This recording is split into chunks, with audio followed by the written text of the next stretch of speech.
Yes, people. Yes.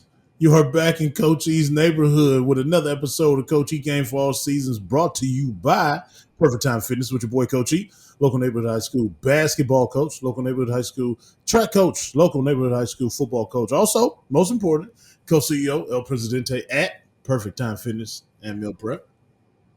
Head trainer at Perfect Time Fitness. www.perfecttimefitness.com is our website. You know what you got to do there. Just tell us what you want. Also, inbox me on all my socials or fill out one of those questionnaire forms on the website so we can get this thing going. You need help, I can help you. So we might as well be a team and do it the right way.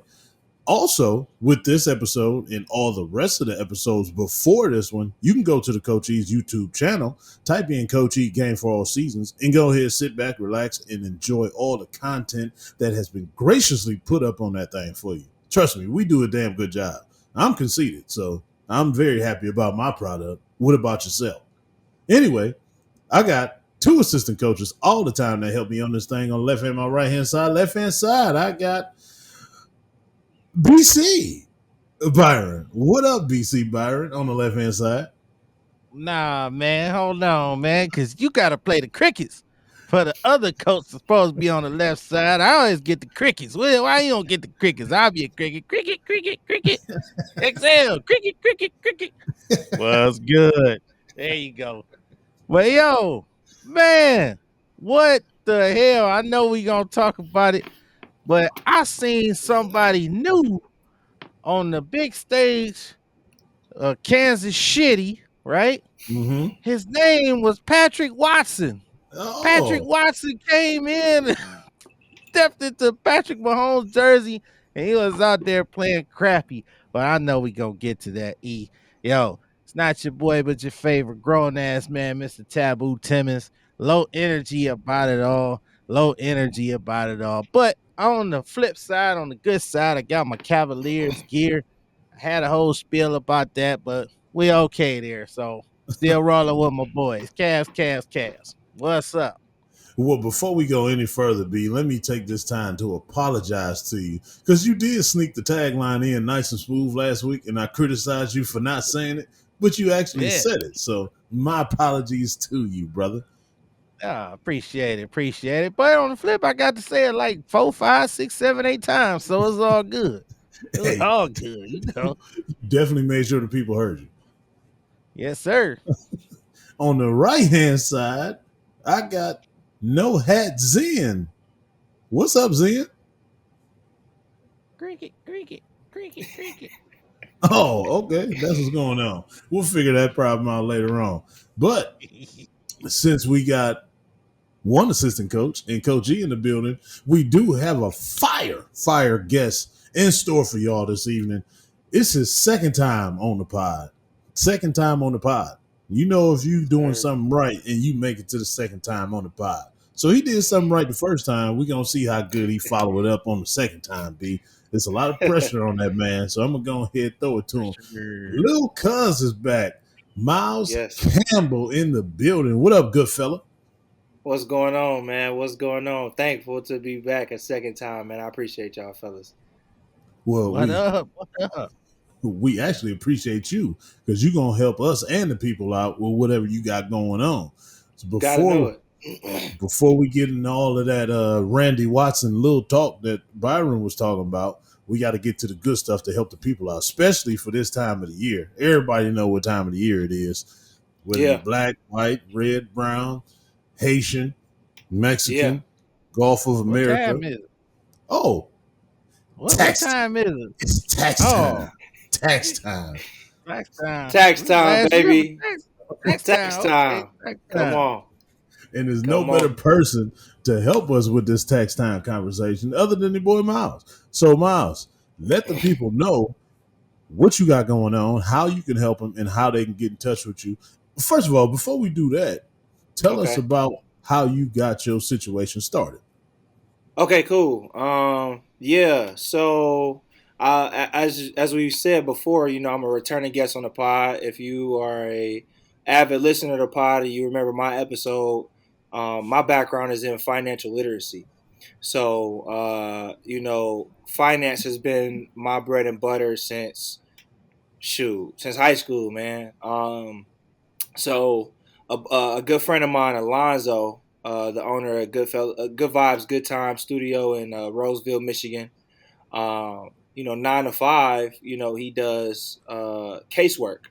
And my brother came to me and he told me, man, the trials and the tribulations of you know being in that social work life was starting to get to him, and he was looking for a career switch, and just opportunity to jump into a new industry, along with the industry that he was already in, on the side, which was photography and videography and marketing, digital marketing, which he's been in for the last about 15 years. Mm-hmm. Um, and he had a cousin who has been doing taxes for some time. His name is Donald. Shout out DNA Tax Company, Tax Services in Detroit, who have been trying to get him into the tax game for quite a while.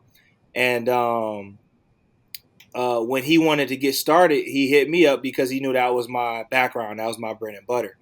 Mm-hmm. And I've been doing taxes for quite some time, a few years now, just kind of like for family, friends, close people I'm in proximity and whatnot. But I never took it 100% serious as a business. So the opportunity for us to merge was a great opportunity because it took somebody in the age of digital marketing, in the age of social media marketing. I got an expert in that, and he has an expert in this tax industry, and we just combine. You know what I'm saying? We teach each other our expertises and whatnot. Zoe was able to get certified, as a tax preparer, taking all the IRS courses and things of that nature. We also have Devon, our good friend, who also joined as a preparer as well.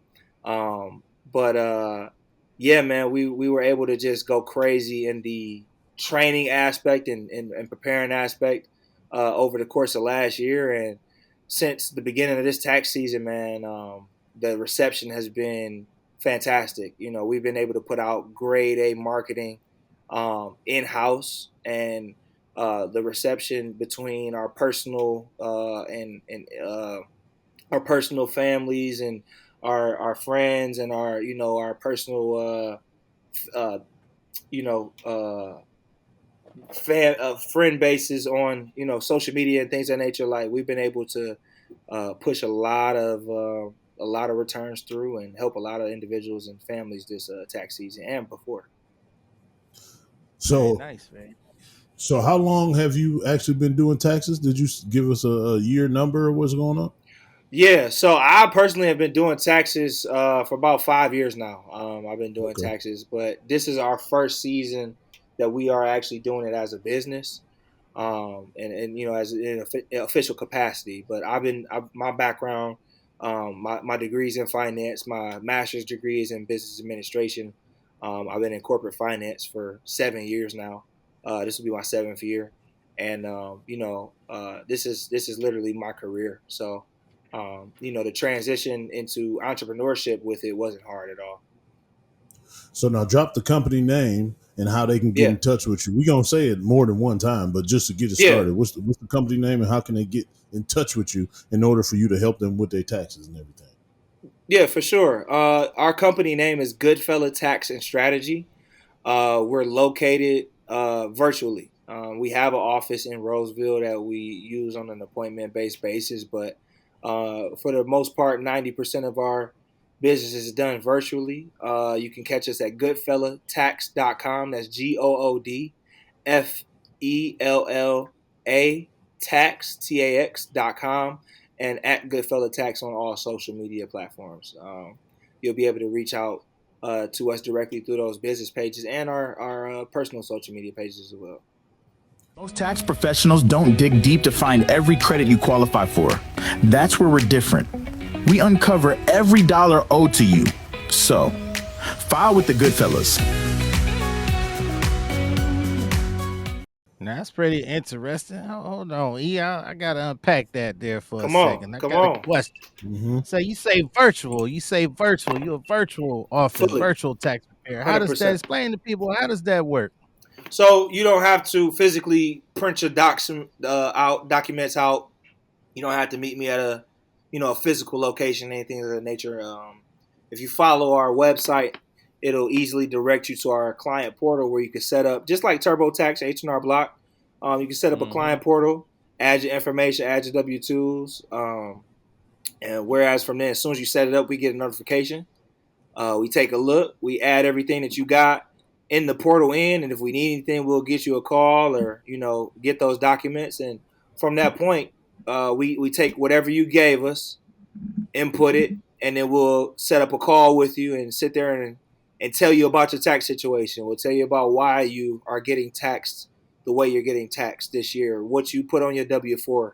A lot of situations we've come in contact with a lot of people that don't know what is going on with their tax situation. They just kind of hear. And, so us at Goodfellas, we take the time to really explain not only what we're doing with your taxes, but what you have going on and how to better manage it in the future. You know what I'm saying? So we take diligent care to our clients with that nature. And, with the virtual aspect, we just want to look for convenience for our clients. We want to get you this tax return done in the most convenient way possible. So, Okay.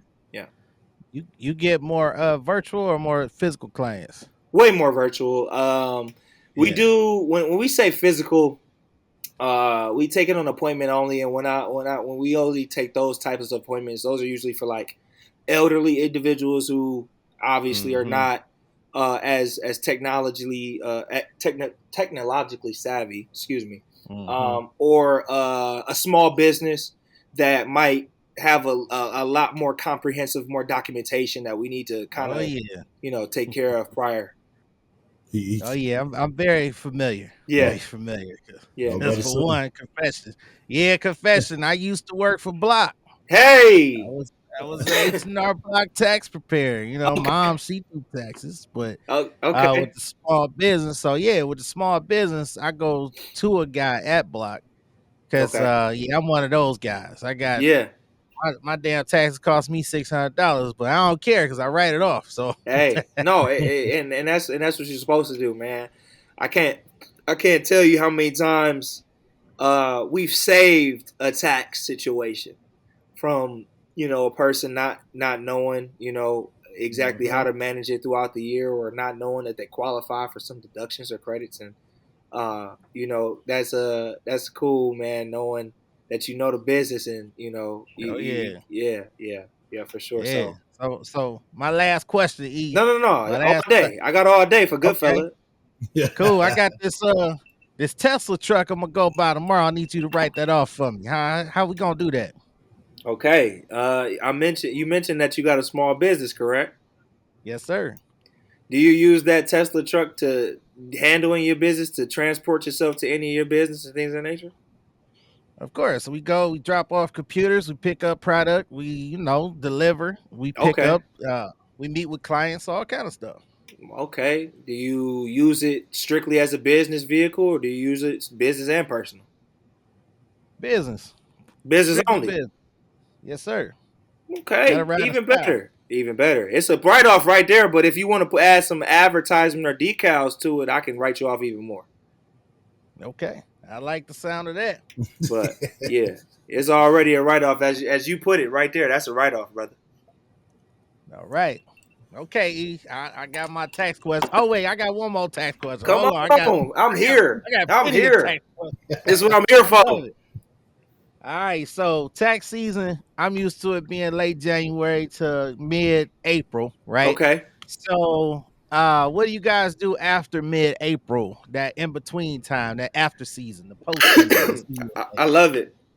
Number one, we don't necessarily close, Even though tax season is over, there are many situations where individuals file late. And so our tax software stays open until about December from that point. So we're able to still continue to file taxes, deal with the penalties and things of nature. We inform our customers, but we're able to still do business. But if I was to tell you our plan, since it's our first official year of business, I could tell you that after April 15th, which is the close of tax season, from probably April to August, we'll be shooting content, loading up on content. My Okay. partner owns the photography and videography studio. He's been in that business for 15 plus years. We got everything at the cusp of our hands. If you check out our social media, you'll probably be blown away by some of our ads. But my partner's been in that business for quite some time. He's an expert in that business, and with both our creative minds together, man, we've created a machine that can pump out content like this. And the fact that it's in house, it alleviates us from having to come out of our own pockets. We got nothing Okay. but time. And so Friday, my April to August, we're gonna just load up on content, and then August, September, November, October, and November, we start that pre promo era where we just begin to produce tax tips for our customers, things of that nature. Another thing I want to highlight real quick is that any small business that files with us is now our client throughout the end of the year. And what we offer to them is 4 free quarterly meetings to strategize how to best set up your tax situation for the future. So any small business or business owner that files with us this year, our first year in business, we're committing to you for the rest of the year 4 strategic quarterly meetings to help your business save and optimize your tax situation next year for sure. That is, man.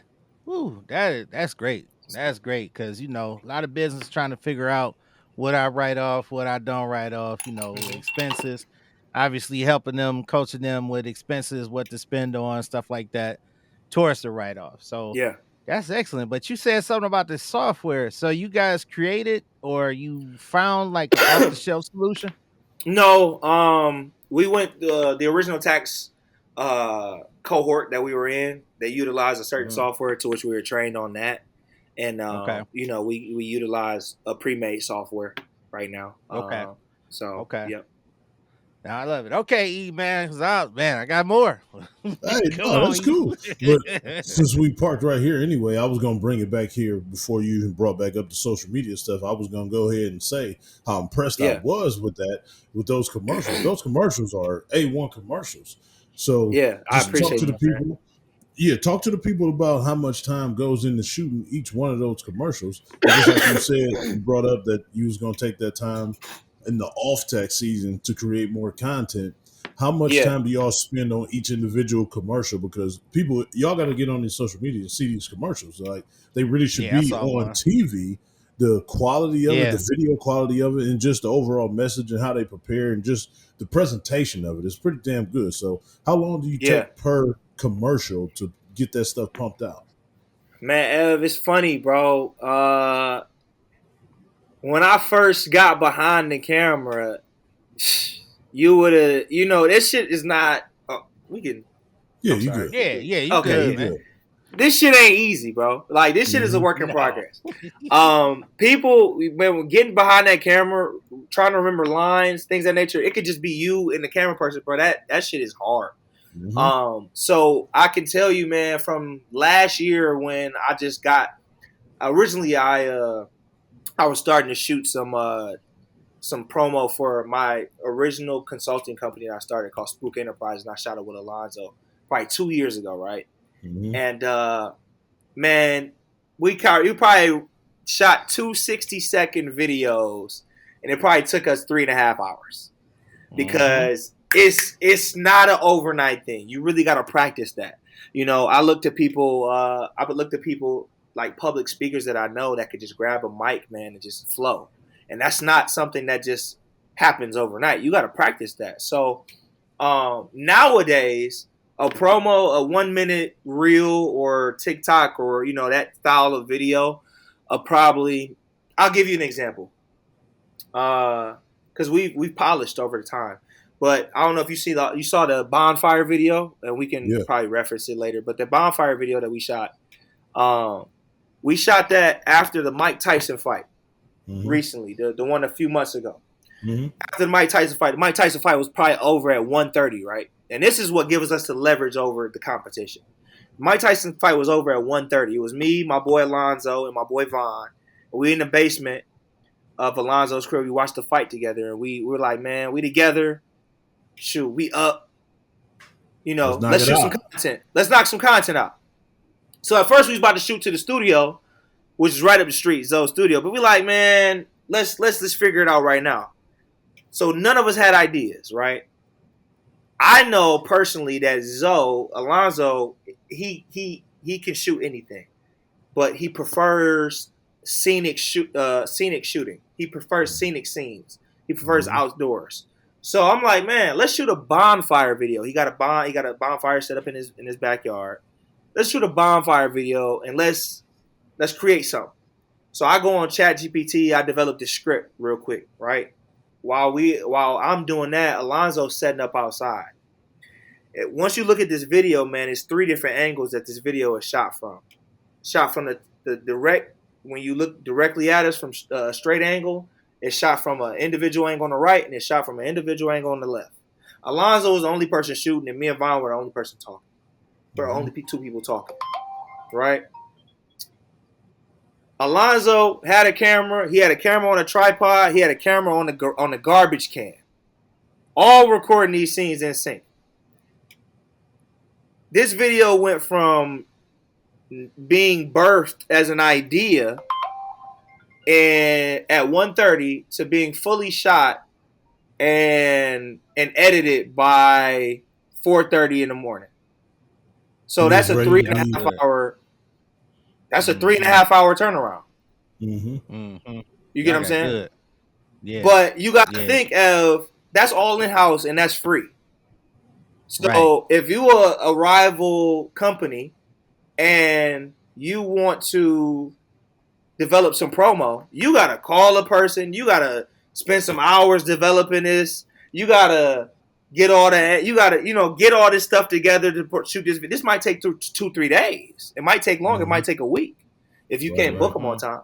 So this is all in house, and that's what sets us above the competition because on one end we got top tier marketing, and then on the other end we have expertise. Whereas, I mean, no shade, but a lot of tax offices have people just popping up out the woodwork that don't know nothing about taxes.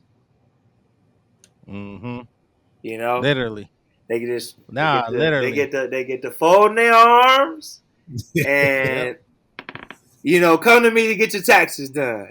And no shade and no, I'm not, and that's not to dim anyone else's light, but it's just to show the leverage that we have and the competition, that we give in our business opposed to another company. You being nice, man. I ain't gotta be nice. So what he talking about? What he talking about? Because H&R Block, they gave these classes, right? Yeah. So we took the classes. Now I'm watching people who don't know a damn thing about a damn thing. And all shade. They ain't know some of them was cheating. Some of them cheated off each other. I mean, my mom's been doing taxes forever. She know a lot, so I've been like exposed to it. And plus I'm a learner. I love to learn, but I'm watching these people get their tax certificates, right? Yeah. Without knowing shit. And then they got behind the software and they just going down the software, which we know you can't just stick to the software. Yeah. You gotta know something to even get to places in the software where you gotta be. Exactly. You gotta know about deductions, laws, stuff like that. So yeah, I won't be nice, man. They was putting out some dummies, and they like one of the top in the business. Everybody know Block. Yeah. You know what I'm saying? But it's crazy because what you said is dead on, man. They had some prepares and they ain't know nothing. I think and I'll just plug this in real quick, man. The difference is, and I get a lot of people that say like, what's the difference between me going to TurboTax or me going online to H&R Block and getting my taxes done compared to you? And I think it's the attention to detail, and the fact that it's not DIY. When you log on to TurboTax, you have to find everything that applies to you, opposed to somebody picking and prodding and figuring out what all I can get to apply to you. You know what I'm saying? I'm looking for the credits and deductions that you don't necessarily know to look for. So when I sit here and I talk to a client, it's funny. You'll sit here and I talk to a client and, they'll be like, what can I do to increase my tax returns? Or, all right, well, do you do Do you have a side hustle or anything that you do? You know, everybody has multiple streams of income at this point in time, They do. right? Everybody got a multiple stream of income. Oh yeah, I do hair from time to time. Did you think you made over $600 throughout the year doing hair? Yeah, I made over $600 for sure. Well, do you know that you can be qualified that as a Schedule C sole proprietorship business without a business license or EIN? You could just loan your own likeness and body and as an independent contractor and qualify that, and you could deduct the expenses that you have for that. Sure. No, I didn't know that. Okay. Well, since you do your hair and you made a little money doing it, how do people reach you? How do they book appointments? Oh, they just call me. Oh, you on your business phone. Oh, well, I guess so. Well, do you do house calls? Yeah, from sometimes. How do you get there? Well, I drive. Oh, so you use the business vehicle. Okay, got it. Okay, got it. Well, I'm at home and I'm doing this, that, and the third. I do social media marketing. You on social media? Okay, so you pay Wi-Fi at your house. Yeah, I pay Wi-Fi. Oh, Mhm. the business pays Wi-Fi.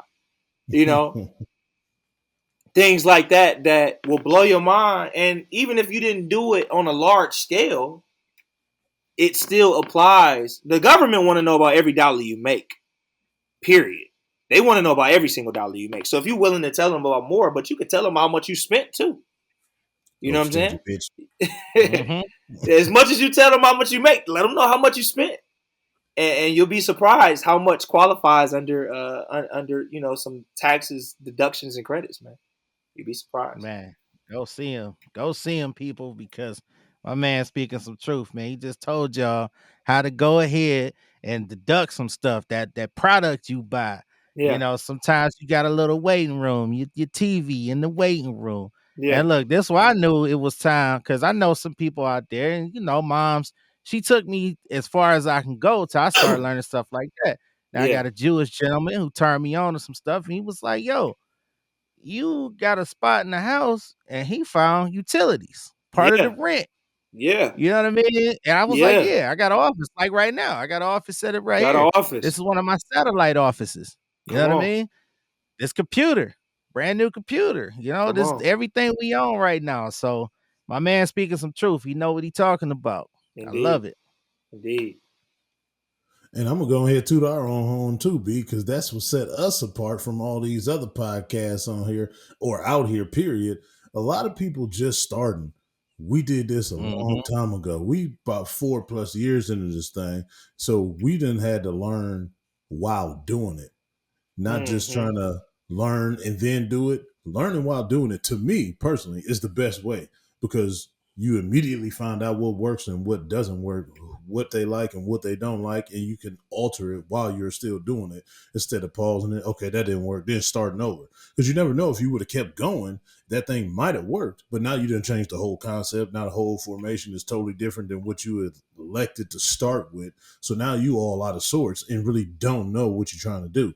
But that's Hmm. what set us apart, man. We started this podcast up. Welcome, Zen. You already know what I'm talking about. We've There he been in is. this There he thing, is. man. We've been Did it. 10 toes down in this thing, digging, making our own way, busting our ass, because we still live regular lives and we still do this show consistently. That's one great thing about us. We consistent. Everybody else ain't consistent. So that's what set us Mhm. apart. And I ain't gonna say no shade. It's all the shade. If you taking that personal, then I'm talking to you then.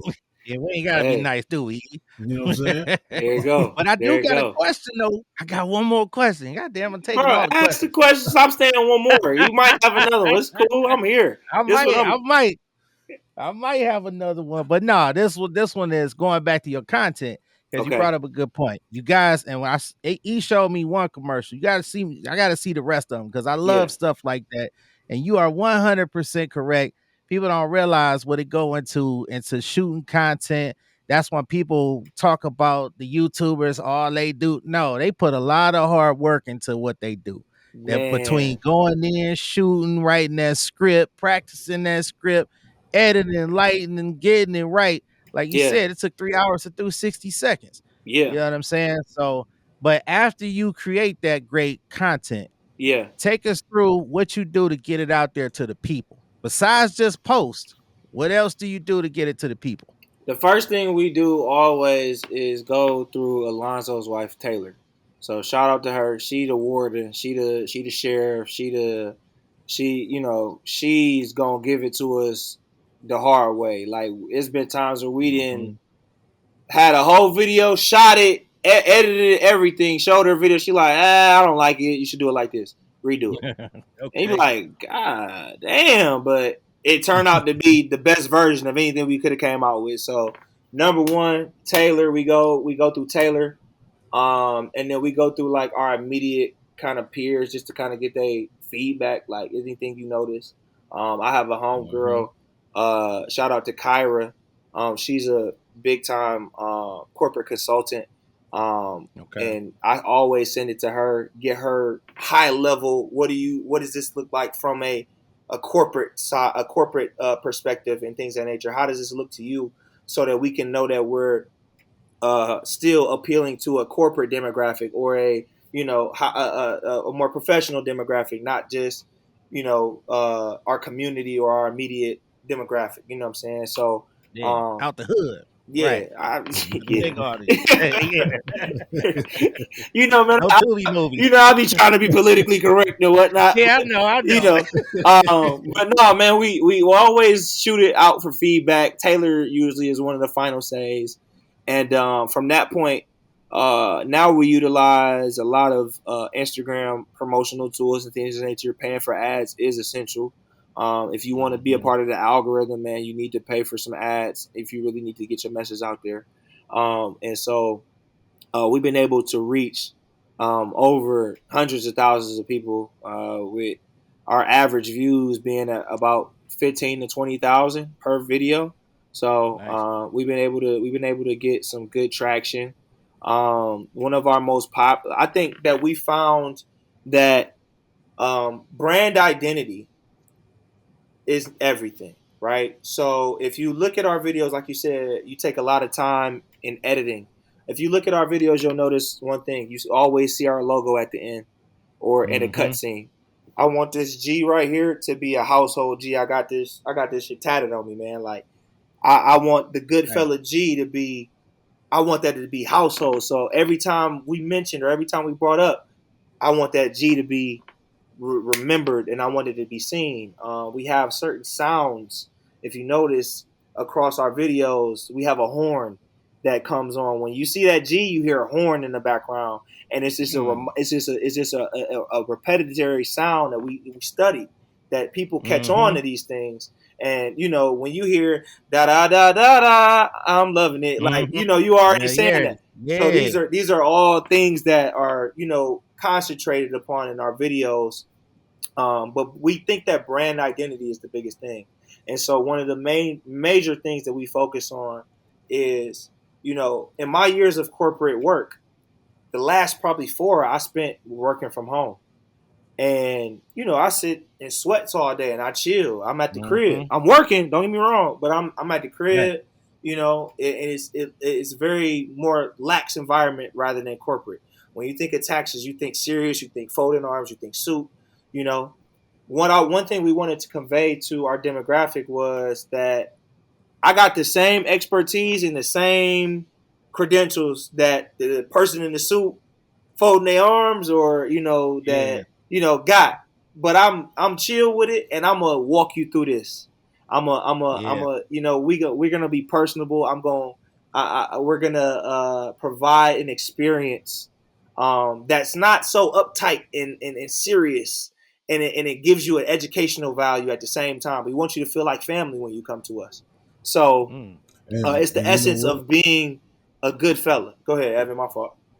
And Mhm. that's another thing that sets you apart because you talking about people's money and you talking Yeah, about people giving personal information that people are very hesitant on doing anyway, no matter who it exactly. is, whether it be the suit, whether it be whoever. So you do got to make them feel comfortable and things like that just in order to get that first part out the way.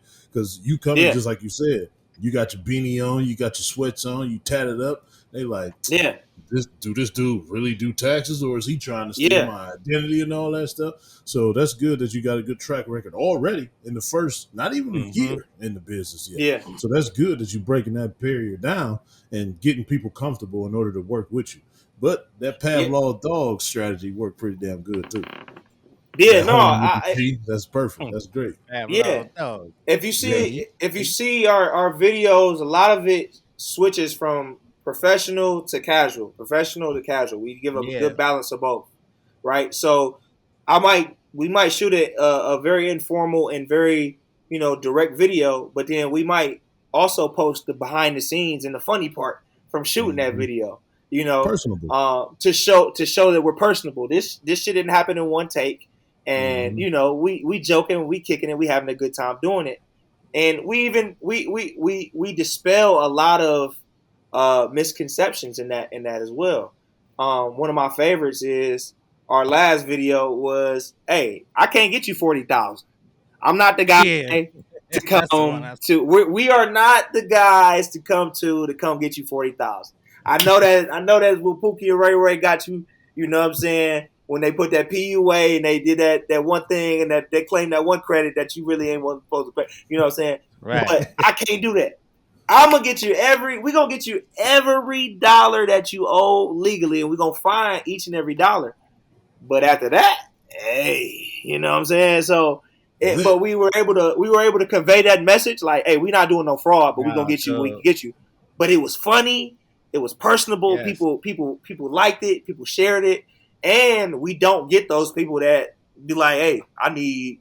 Man, I got my last guy gave me 15,000 last year. Like, Right. you ain't got no kids, Right. nothing going on but a W-2 job, man. I ain't.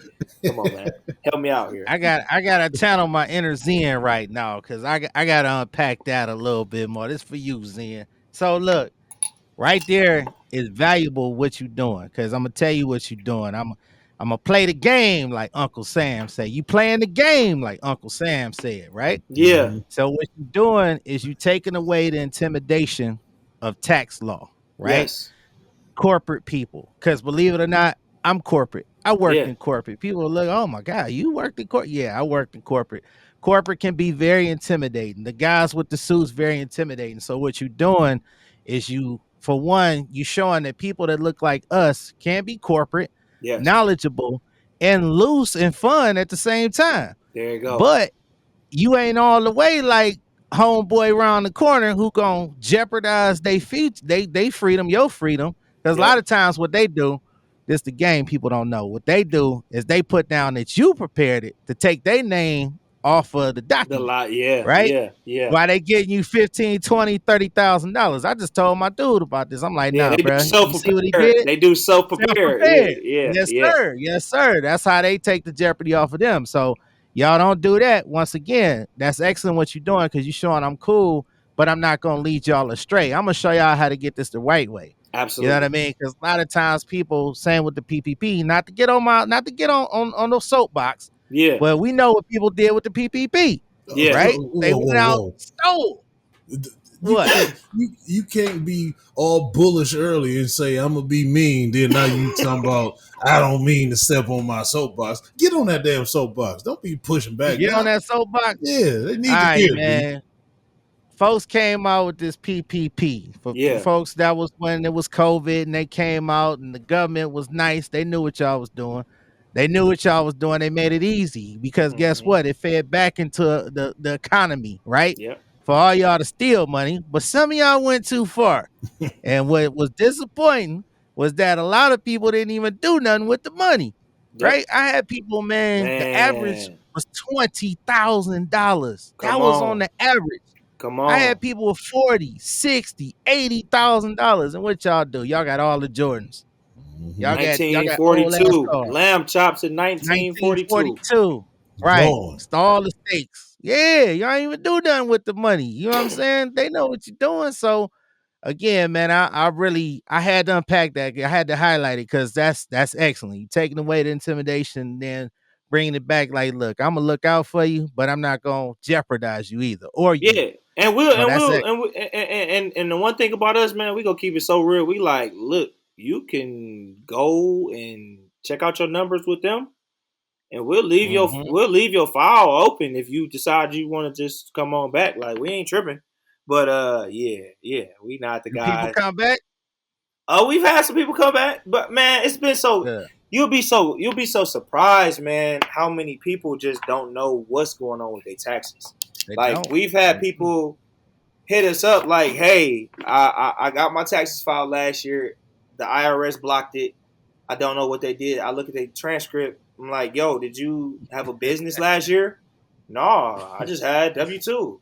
Well, you got a business Right. in here that say you had $9,000 worth of income and $9,800 worth of expenses. Like, or I had a situation where somebody had $20,000 worth of medical. I said, last year, were you okay? Like everything was okay last year medically. I'm like, I know that's HIPAA, but I'm just asking. Mm-hmm. She said, yeah, I had no problems Mm-hmm. last year. I didn't even get sick once at all. Like, well, you got No. $20,000 worth of health expenses that you itemized and deducted from your last year's tax return. Do you remember that? No. I bet Okay. you don't. This Mm. particular person that I'm speaking about went from owing made the same amount of money last year. Owing, I think she owed 7,000 last year. When Mm. we did her taxes this year, she owed 2,000 between the Fed and the state collective. Mm. She made the Nice. same exact amount of money. Break it down. Mm-hmm. It, Now, it's situation, it's situations like that we're happy that we got to it because we're able to put you in front of what your tax situation is. I don't want people coming and leaving from us saying, I don't know what they did. I know they got me that money though. I don't want that as our reception. I want it as, man, Myles, Alonzo, and Vaughn, they took their time with me. They let me know what was going on with my situation. They found me some more money even after I given me my W-2s. And I got the money that I needed at the end of the day. But I know what's going on. That's what that knowing what's going on is like the best thing we can hear. now, All right, so let me ask you this, real quick. I'm just trying to Ah. feel my way Say it. in. So, is there any other securities that you provide to help people feel more comfortable, just in case they were to get audited? Yeah, we Is there do. some We some do type audit of protection. Yeah, we do. We offer audit protection to anybody that files with us. We also are doing thorough due diligence, man. So if none of us truly know you, like if you are a customer that's coming, you found us on social media, you found us, however you found us, we have no ties to you. We don't know what you got going on. We're doing thorough due diligence to really make sure that whatever you telling us is factual. And Oh, really? then, no, and Mr. Timmons, excuse me, Yes, sir. we don't do self prepared. I put my name on everything. So Okay. the tax filer has to sign off on everything that I put my Mm-hmm. name on. So if there's a Schedule C, which is business profit or loss document, you gonna sign off on your profit and loss, and I'm gonna add this to your file, showing that you Mm-hmm. signed off on this. You know what I'm saying? So unless I know to really know what you have going on, we're gonna ensure that your ass is covered and my ass is covered because I ain't going to jail for nobody. Nice. Nice. okay, and you, I might have missed this. This might have already been asked as well too. Are there any steps that people, because people only think about taxes this time of the year, Yeah, so up until April 15th, are there steps that people can be taking to be proactive when it comes to their taxes throughout the course of the year? yeah. One of the things that we try to do, if it's just an individual filing their taxes, man, is while we are teaching you about your tax situation, after we're done, we're gonna give you those tips as to what you need to do based on your situation.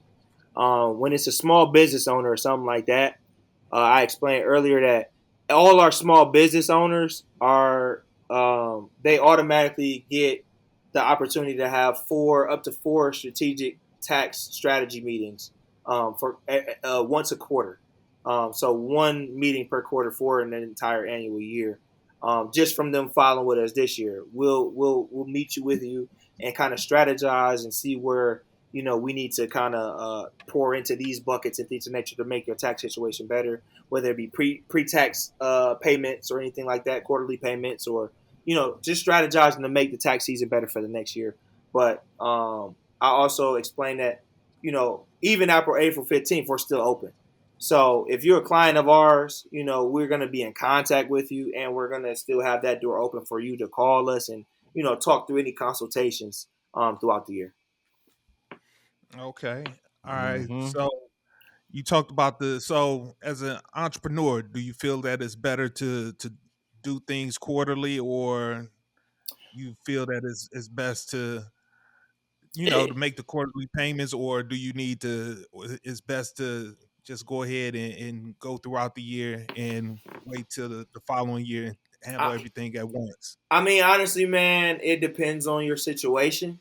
It depends on the way your business is set up, how much revenue you pulling in, what's really your profit margin, your net profit versus net loss. So, just to give you an example, um, I had a couple who were both Schedule C earners. They both were small business owners. The wife, she was a realtor. The husband owned a mechanic. He was a mechanic and owned a garage.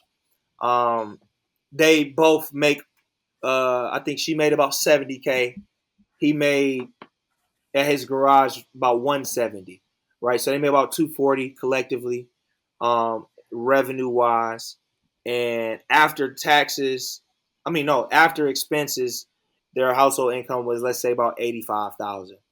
Um, to where they didn't prepay or pay any quarterly taxes throughout the year, so their bill was probably around about 20,000 after everything was said and done, right?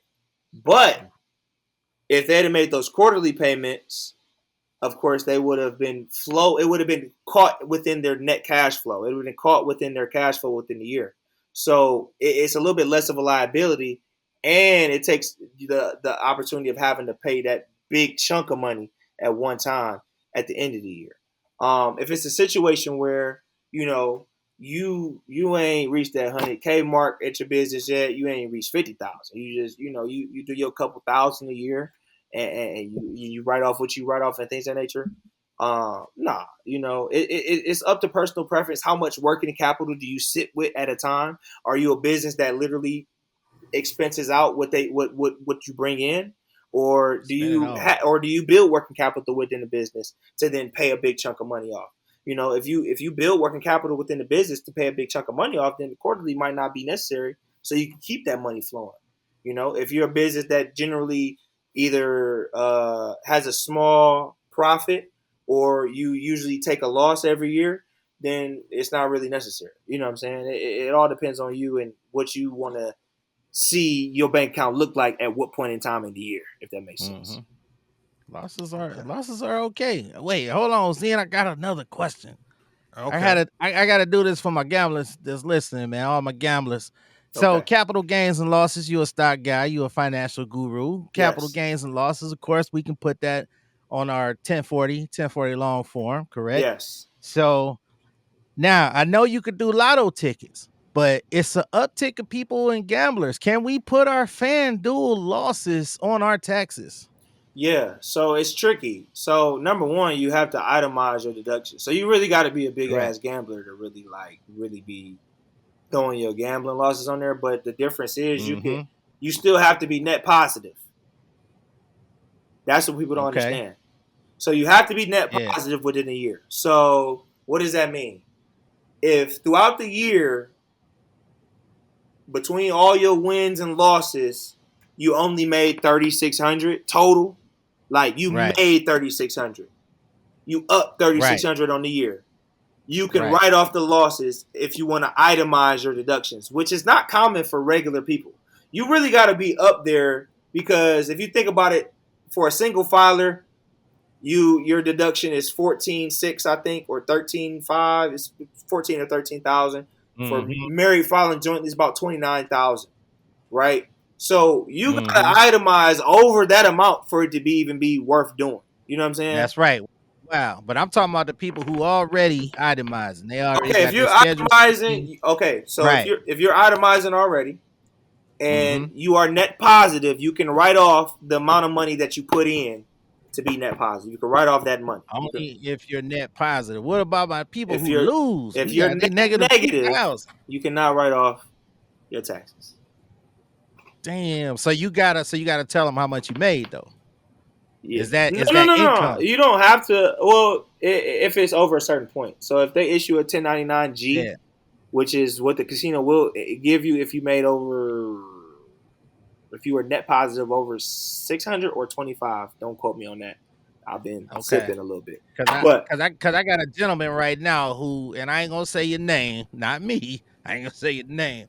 He's positive 93K on the year, on a year. He logged in, showed it to me. He was like, "Yo, look at this." I was like, yeah, "Holy shit!" yeah. Right, Well, right. shoot, I would tell him. If I was you, I'd tell him just come see the Goodfellas, and we'll take care of everything Okay, for him. come see the Goodfellas. I had to find out who his tax guy is, man. Cause yeah, he just showed me that. I was like, "What the hell, Well, bro?" I ain't seen nobody in our portal with 93, so I'm not his tax guy, but I would love to Yeah, be. I can tell you that. I'd tell him yeah, we would love to take care of his yeah. taxes this year. Cause he spent about 40 now, but he 93 good. So, Yeah, yeah, okay, all right, I'll let him know. yeah. Let him know for sure. Well, with all that game he just put down for everybody to know, I need you to give that information again so they can get Yeah, in touch with you, so you can get more people life straight, give more people the money they deserve and earn. Give yeah, them give that handle out, get the website, everything, how they can get in touch with you. yeah. You can reach us at Goodfella Tax. That's GoodfellaTax, Goodfella Tax, and that's on all socials and goodfellatax.com. Man, man, I can't spell stuff without seeing it, so that just took me so like that took so much focus. I just want you to know that. That's Um, cool. but anyway, shout out Goodfella Tax. Please come see us, come file with us. We'll take care of you. We are offering up to $7,000 in a refund advance. So within 24 hours of you filing, if you would like an advance on your refund up to $7,000, we can offer that. But if you're looking for stress-free virtual filing with people who care about you and care about your tax situation and care to make sure that you are set up for the best position possible with the IRS, man, come see us, and I'd appreciate your business. We'd appreciate your business. And I appreciate you dropping all that tagline so they can get in touch with you. Now I'm about to Yeah, turn into Chris Paul and do come my on. Lob City LA Clipper back in the day alley you, because not Yeah, only you dropped game on us, it was a game dropped on us this past Sunday that we need to man. get on ahead and dive into. So, bow, the lob has been thrown. Who gonna catch it and slam dunk that jump? Okay. You want me to go ahead and get All these? You right. ready to talk some sports? You know, the last time you was on this thing, Miles, you didn't get to talk no sports, and I felt you was a little disappointed that you didn't get to talk no sports. Hey, So, Talk some sports. you're not lying, man. I'm ready. Come on, let's talk about it. Talk some We can talk sports. sports You and heard. music. I got it all right now. Come on, let's do it. Yeah. okay, look, the best thing about it, you got a little bit of both because it was the Super Bowl this past Sunday. So Yeah, the Kansas City Chiefs wasn't able to pull off the three-peat and bring Ooh. about history. Congratulations to the Philadelphia Eagles for the monumental upset that they was able to pull off.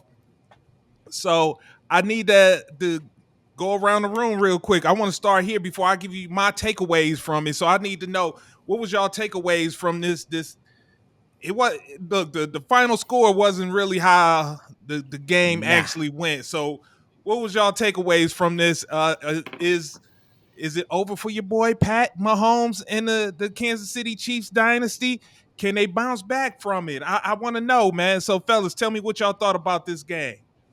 You got to call out the names, then, man. Where you going first? You know, yeah. I'm last.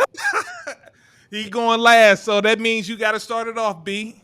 I'll start it off. Okay. So, first of all, we got a name for him. I told you missed his, and you wasn't here. It's Kansas Shitty, and that was Patrick Watson.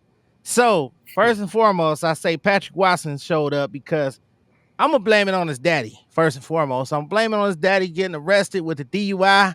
That boy was in the back pleading, talking about, please, my son ain't going to play right. If he have to play with me being arrested, he ain't going to play right. It's going to be in his head. He going to be thinking about it. And this boy played the worst game of Patrick Mahomes' life.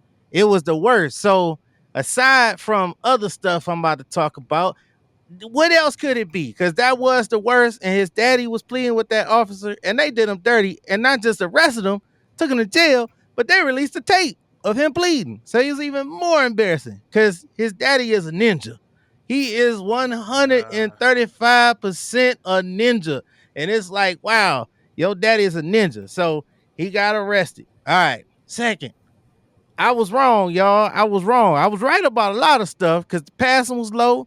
A lot of stuff. I was wrong about the whole devil thing, but it was about America and freedom. The Eagles rose up. You know, Trump was there, but Taylor Swift don't like Trump. So, of course, I think it was about the Eagles representing America. They are America's new team. Told y'all they was going to win. I even wore a green shirt. Believe it or not, I wore a green shirt. It was very confusing to people because they was like, I thought you said them. But I had a feeling when I woke up in the morning, so I put on a green shirt, E. True story. Ask anybody that was there. And last but not least, I forgot about, so I'm going to just park the bus right there. I'm going to park it. Congratulations, Eagles. Happy Saquon got a ring. Congratulations. The way he was talking, Dallas Cowboys was America's team, but Not the way anymore. he was with all them Bevel 666 texts we was getting before the game, we was like, hold on now. You said it, Zen. You said it. You was like, they got to do it for us. I was joking. I just played along with you. You was real. You was enlightened. You ain't realize it. LOLs in that thing. I was not serious. I was just playing along with you, brother. you just thought, oh man, this is heaven's team right here, the Eagles. There you go. They heaven's team. You thought it was a joke. You were prophesizing, Zen, and that's why I changed my shirt because you sent that text, Zen. You were prophesizing. You're a new Myles, Morpheus. Oh man, Myles, what you got for us, Myles? Here it is. This your debut. No pressure. Man, This your debut on sports. man, ain't no pressure. Well, you know, I was happy with the outcome of the game. I was rooting for the Eagles. I respect Pat, but I don't like Pat. So I was tired of seeing Pat win Super Bowls. So I was ready for Pat to go ahead and take an L. Unfortunately, though, I was waiting on a good game. I still wanted a good game. Mm-hmm. You know, this kind of was like the most boring Super Bowl since the Cam Newton one, in my opinion. That 2015 one, I think it was, like, that was like up there with as boring as that. Because you had so much anticipation for such a good game, and yeah, it wasn't there. And then I think, man, some of them plays, man. I'm a heavy gambler, you know, and it sounded like Vegas was on a lot of that shit, man. I ain't gonna lie, man. Yeah. That DeAndre Hopkins first drop when he wide open, it up, man. Allegedly, yeah, Vegas was a part of it. I ain't coming after us. Look, allegedly, Vegas might have. Now he can't catch. Man, but honestly, yeah, I was happy. I was happy to see a game, a Chiefs game, and not having to look at Taylor Swift 50 times. You know, it was cool to watch the Eagles win because I wanted them to win last year. And Saquon got him a ring. That was dope on his birthday. And then one thing I wanted to note, man, that I saw on Twitter prior to the game that was pretty funny. Shout out my boy Doc. He tweeted that he thought that the NFL was gonna have a white DB do something crazy, and of course Cooper DeJean ended up getting that pick six, and that was seeing that play out on his birthday. Yeah, seeing that play out was even crazier because I saw that tweet before the game, and I'm like, that'd be crazy if they really have a white DB do something crazy. And he got that pick six, and he called that out, man. So I think he might know some of the script too. The script. There you go. Because he ain't the GOAT. All right, E, it's on you. Look, I'm going to save my takeaways from it. I'm going to get y'all thoughts on my takeaways. So what's your takeaways, E, from this? Well, you already know I'm gonna keep it 100% football. Y'all, they talking all this gambling shit and all this other stuff. Hey, it is what it is. He talking this Watson stuff. You knew, Zen, he was gonna find a way to incorporate Watson into this situation. Terrible. Anything bad, he has to throw him in there. So I just knew it was going there. I knew he was coming. I told him before the show started. I said I'm already ready because I know where you're going. With all that being said, they lost. There's nothing I can say. I'm not defending nothing. The fact that a lot of people that just watched the game but didn't really watch the game, football is deeper than what y'all really saw in real life. So Tom Brady experienced the same thing. Patrick Mahomes experienced the same thing a Super Bowl before, his other Super Bowl loss. And that is a dominant defensive line. I don't care who you are. I don't care how great you are. I don't care if you're the GOAT or not. A pass rush like that, you're going to look like you're having a bad game because your offensive line, first of all, your left tackle is really your starting left guard that got bumped out to left tackle. Then that pushed your backup guard into starting in the Super Bowl. Whole left side blown out, first of all. And that front four of the Eagles made that very apparent. The Eagles did not blitz one time all game. But if you was watching that game, you could have sworn you seen at least 5, 6 people in the backfield harassing Patrick Mahomes. No, ladies and gentlemen, that was 4 people. They got home like that with 4 people. So I don't care what quarterback you are. I don't care if you're Tom Brady, because like I said, the New York Giants did that to him. That New York Giants Super Bowl with Strahan, Tuck, Umanura, and everybody else. That deep defensive line. They made him look like Watson as well, running for his life. He was running for his life. He got beat up very, very bad. So don't matter what you do, who you are, if that defensive line attacks you like that defensive line attacked him, hell yeah, he's gonna look like he's having a horrible day because he was. He was getting his ass beat. Patrick only got his ass beat like that one other time, and that's the other Super Bowl that he lost. So if you saying that he looked like Watson like that, so that means you're telling me that you knew our offensive line was horrible for Watson and he was running for his life. He's not a horrible player. He was just running for his life. That's basically what you're telling me. If you told me that Watson, it's the same thing. So people, y'all have to understand that. It's not just, oh, he had a horrible game. He's not the GOAT. He's not a good player. He got his ass whooped. The offensive line did not block. The defensive line dominated the game, which gave the secondary all day to look and see what they were doing. The route concepts were not developing because of that pressure. He could not stay in the pocket. He couldn't even run outside of the pocket because they anticipated on him running outside of the pocket. That's why all those stunts was being ran up top. Stunts meaning the defensive tackles would wrap around the defensive end. The defensive ends would go inside of the B or the A gap, forcing him outside to those defensive tackles. And that pass you're talking about, Myles, with DeAndre Hopkins, absolutely, yeah he caught that.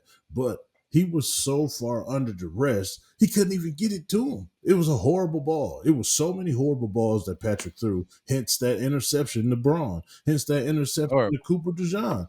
But the Eagles knew exactly what they was doing. Vic Fangio had been the defensive coordinator in the league for so long. He's seen every offense that you could throw at him. He did what everybody else should have done, which they're going to continue to do now that that blueprint is out. They play shell cover 4, meaning the DBs, the corners, and the 2 safeties drop back, nothing deep. Keep everything in front of you. Linebackers had all day to just roam and get in all types of passing lanes, and they played nickel as well, a la Cooper DeJean. He's a nickel. He's not an absolute corner, and he's not an absolute safety. He's just another cover guy that they threw out there just in case Mahomes was trying to escape, like he tried to a couple times, which Braun got to him, another athletic linebacker, and then DeJean did his thing. So it's not the fact that Patrick sucks.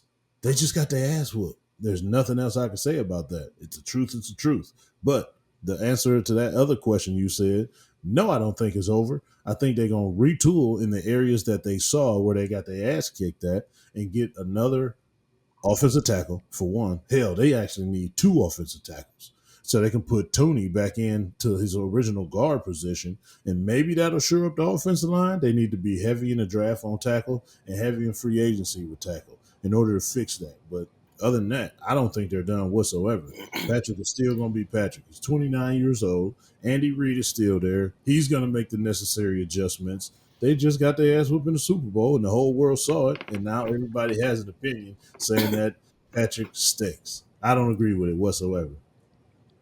Yeah, Nice. All right. Whoa. I agree though. I don't think Patrick stink. Like I look at Pat Hey. like I look at Steph Curry. I respect his game because he's undeniable, but I don't like him. So I'm glad he got his ass whooped, but That's it tough. humbled him. Yeah, it humbled his ass for sure. Yeah, I was but I I'm don't not think it's saying he stink. Yeah, I ain't saying he stink You either. compared him to Watson. Yeah, I say he had a Watson-esque game.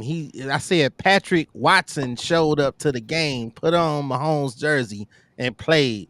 Them horrible balls, the horrible decision, under pressure. Pat's been under pressure. He just didn't have that cynic. What's the No, word? no, no, no, no. The swag. he He ain't ain't had had that that dog swag. in him. I'm That not. I'm dog. gonna He say. ain't had none of that. I'm not He ain't gonna. had, but you know what it showed me? It showed me he ain't it. He ain't no GOAT. Y'all Oh trying my to God. wipe away Brady and what Brady did, talking about Patrick the new GOAT. Brady ain't looked that bad in that Giant Super Bowl. If Eli ain't throw that lucky ass catch with old boy caught it on his helmet, we be talking different. Let's get real, E. Whoa, whoa, Let's whoa, get real. whoa, whoa, whoa, whoa. Look, Patrick is not Brady. Yeah, Let's just end all them discussions right now. He ain't First of no GOAT. First of all, I'm not going to let you sit here and say all of that because all of that was horrible. Tom Brady did look like that in that Super Bowl because they was averaging over 35 points a game that year. Do you know what they scored in that Super Bowl? 17 points. So yes, he Right. did look like that. And he looked even worse because he can't escape from shit in the first place. At least Patrick was trying to maneuver and make a play with that horrible offensive line. I'm going to continue to say that because you just can't say he's not it. He's still the second best quarterback of all time. Second.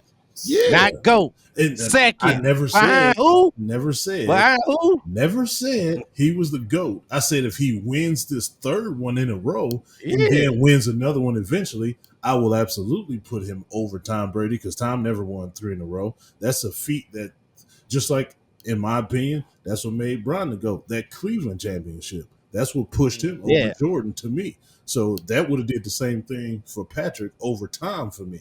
But you're not about to sit No here and way. say he's not it. No, I'm gonna sit here and say it, and I'm gonna double down on the shit talk because let me give you the stats from the 17 and 14 Super Bowl that you talk about. Tom Brady, 29 to 48, 266, 1 TD, 0 interceptions. How many sacks? Zero. Yeah, How thank many you. times he was sacked? Thank you, Zan. 5 times. Okay, 5 Patrick. times. Good, thank you. But Yeah. key word, 0 interceptions. Them balls Patrick threw directly to the people. And that's why I said he was Watson, because he threw a couple of them balls, pick sixes, by the way, that you talk about with Joe Flacco did it. So you ain't gonna let this man off the hook because you crucified Joe Flacco for his pick sixes. So you about to do the same thing, Coach E. So look, he threw pick six. How many pick sixes? Did he throw? One, One, two. How many? one, One. How many picks did he throw? 3? two. 2 picks. Brady 0, Pat 2. He's not it. He's not a GOAT. Get him out that conversation. He don't belong. First of all, nobody's going to listen to your opinion on GOAT quarterbacks because you like Joe Flacco and Baker Mayfield. So that kills Huh? I all of do. your GOAT conversations I out the do. door. So But they agree no, that whoever Brady is the agrees, GOAT. whoever Patrick is not agrees, the GOAT. whoever agrees, they're sniffing the same thing you're sniffing. But No, they not. 7 of the things. Patrick was sacked 6 times. And yes, he did throw a pick six trying to make a play, but he didn't. He made a play for the defense. I'm not taking that away. It happened. Everybody saw it happen. I'm not saying he was right or wrong he was wrong for doing that, but he was trying to make a play, but he couldn't because he was running for his life, which made him throw that pick six. He didn't just sit back there and throw that pick six. Joe Flacco wasn't running for his life when he threw those No. 2 pick sixes. He wasn't. That's just what the He was situation making a was. play. Just like if Patrick always get all these accolades for making plays with his legs and extending plays and making that little pass. Because he No, does. he made a dumbass pass. He did. He threw it right to the defender. He did. Pick six. Dumbass another play. He played shitty. And he is out of the GOAT debate. I'm not saying he done, but he's completely out of the GOAT debate because right now he got exposed. Your buddy got exposed. And he looked crappy. Tom Brady, 266, 1 TD, 0. You see me? 0 interceptions. You keep harping on the 266. What was the numbers? You say he was 20 for 48? 29 to 48. 29 to 48. And do you know how much of that was wide open dink and dunk at the end of the game or in the middle when they were dropping back into coverage? Because they had Randy Moss, nothing cheap, nothing deep. So they were playing deep and giving him everything underneath. So you can catch the ball and run for 20 yards, which is going to go on that stat line for that 268. 29 of 48. It's not too good of a passing percentage number, if you ask me. No, it's not the greatest, but you telling me 17-14 wasn't closer to 40-18? And 18 was at the end of the game. It really was what, 40-6, Yeah. 40-7, whatever it was. Like, it was way closer in proximity. I mean, this Super Bowl was, like Kendrick said, turn TV off because it was over at the halftime. And No, and it I kept definitely saying it was gonna happen at any time, comparing them to the GOAT Tom Brady, who I told Zen, and I'm still waiting for my trip to Vegas, Zen, when Brady was down 28-3 against Atlanta, and I said, Zen, don't celebrate. He was down there celebrating, turning up. I said, Brady's gonna come back and win this game. And Zen said, if he come back and win this game, I will take you to Vegas. Zen, I'm still waiting for my trip to Vegas. And he came back to I win. don't remember You none of this. know, you and Ike wasn't celebrating. He Nobody reneged on a Vegas He trip. reneged. You don't No. remember this? Zen? Making this stuff up, man. This You is don't straight remember fiction, talking man. to me that halftime. You don't remember talking when Atlanta played the Patriots. Movie, man. Hey, man. Hey. Oh Hey, man, Zen, you Myles don't say you got remember? the camera, folks, man. you got some script writers for him Oh, too, I- man. He got a hell of an idea. Boy, I for you, wish I man. could access my old. Cause Man. y'all was down there turned up in Atlanta, already celebrating. Revisionist history. You should have took a video or something, get some evidence, man. Man, I'm gonna try to find them old messages. We was going, he called me and he was talking about they was turning up. I say, don't y'all celebrate because Brady is going to win this Super Bowl, and he did that. And I thought mistakenly that Patrick was gonna do the same thing because y'all compare him to the GOAT awful lot, but he let us all down. All right. Yeah, Enough just go of ahead, this. Zay. Pat. Yeah, go ahead. Saquon Barkley, was this the greatest season by a running back ever? Numbers wise, yeah, because he did set that record with the playoff stuff in the Super Bowl. But Playoffs don't matter in that those he records. just do said season as a whole, not they? regular Okay, season. just like everything. Okay. So, I mean, with the so we- to me- capitalization of the ring, I guess that'll push him over. Yeah. Yeah, I can't see because the closest that I could say in totality from beginning to end, maybe an Emmitt Smith year Mm-hmm. with the Cowboys, maybe Terrell Davis with the Broncos, but When he hit $2,000. other than that, I'm like, man, but nobody. If you look at everybody else that got 2,000 yards, man, none of them even sniffed this type of team success that he had this season. Mm-hmm. And I'm like, this is. I just want folks to just know that this is the greatest season by a running back. That being said, here's my takeaways. My first takeaway: Jalen Hurts. Hey, I'm proud of you. Roll Tide all day. God damn it. I'm proud of you. Now, I've come to the realization Jalen Hurts is the bigger, stronger Russell Wilson. That's what I've come to the conclusion. Yes, sir. I'm like, I can't see Jalen Hurts being able, if you say what Russ used to say, let Russ cook. If you let Jalen Hurts cook, man, too many meals gonna come up burnt. And so I think this is, in order for Jalen to do what he does, he's gonna need, like Russell, a Marshawn Lynch, a la Saquon Barkley. He's gonna need two solid receivers, just like Russ needed in Seattle. And that's the only way Jalen can do this thing and be a great. I don't think I know a lot of people are talking about him being elite. I don't see him as being elite just yet. I still see him as the same middle of the road type quarterback. But you can do something with if you put the pieces around him. It took a hell of an offensive line. Woo, my God, man. When they show that offensive line, dude, all them dudes is bigger than me and you, E. Hell like yeah. all them dudes, man. Yo, they bigger than him. The two tackles alone is 6'8", 360. That's just for 2 tackles. They said this is the biggest offensive line ever in the NFL history. Ever. Wow. All right. So that's my first takeaway. My second takeaway, man, I told you, E, that hey, they was gonna get God. They was primed to get God, and they did get God. They finally got God. It took the final game, but they got God. This season, the Kansas City Chiefs was the Pittsburgh Steelers of the past 4 years, except they had a better quarterback. Same philosophy this season, man, as the Steelers have been for the last 4 years. Great defense. Receivers, you know what I called them receivers. I called the whole skill positions the NFL version of the Expendables, the Kareem Hunts, Juju Smith-Schusters, the DeAndre Hopkins. Hey, I love you, Travis, but you on your last leg too. Like, man, this is about to be your last starring role, like Sly Stallone, man. So I'm like, is they the new version? So you saying retooling?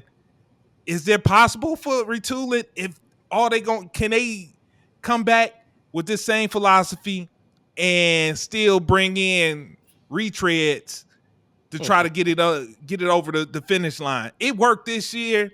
It got them to the Super Bowl, but man, Coach E, you got to say they was awfully damn lucky this year. Man, there's so many games that you could go back throughout the course of this season that they was able to pull out by the skin of their teeth, and a lot of people was basically just throwing up on themselves because they at the opportunity of just beating the Chiefs that they wound up fumbling the bag on many occasions. I don't know if that's going to consistently happen, especially moving forward. Now that the Lord now the sheen is off of them with this Super Bowl loss. So those are my takeaways, fellas. Man, have at it. What y'all think of my takeaways?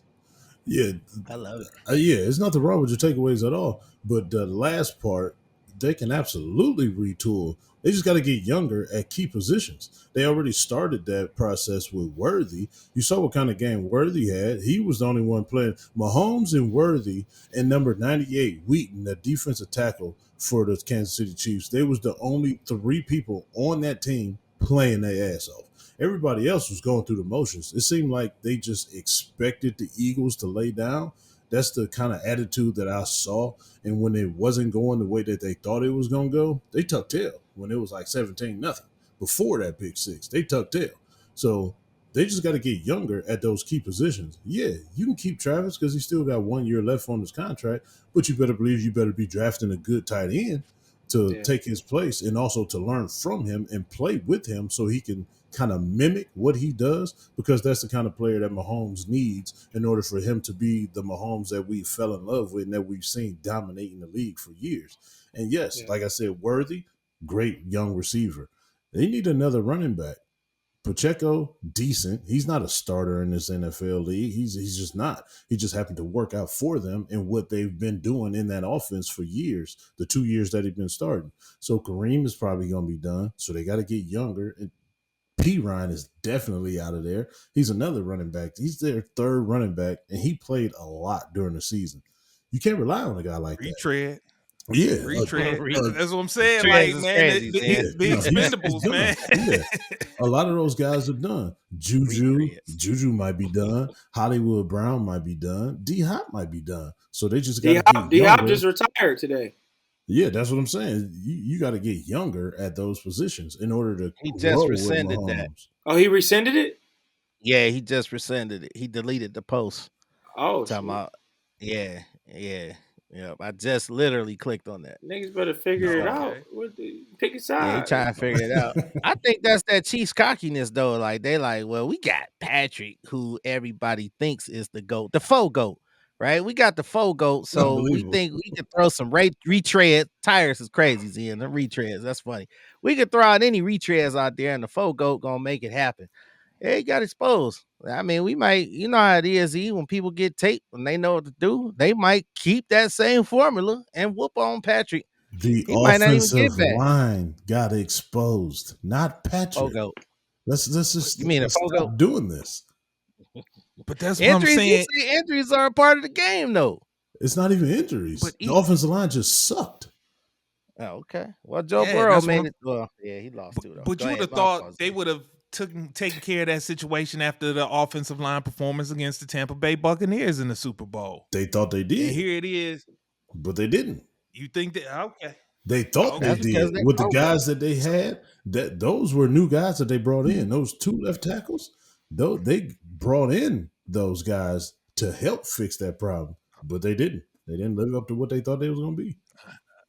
Okay. So that goes back to them football guys. Then they doing something wrong because that offensive line they figuring it out everywhere else, but that offensive line Not they the got to figure. football guys. And didn't Byron's general manager study under Howie Roseman? What the hell did he learn how to build a team?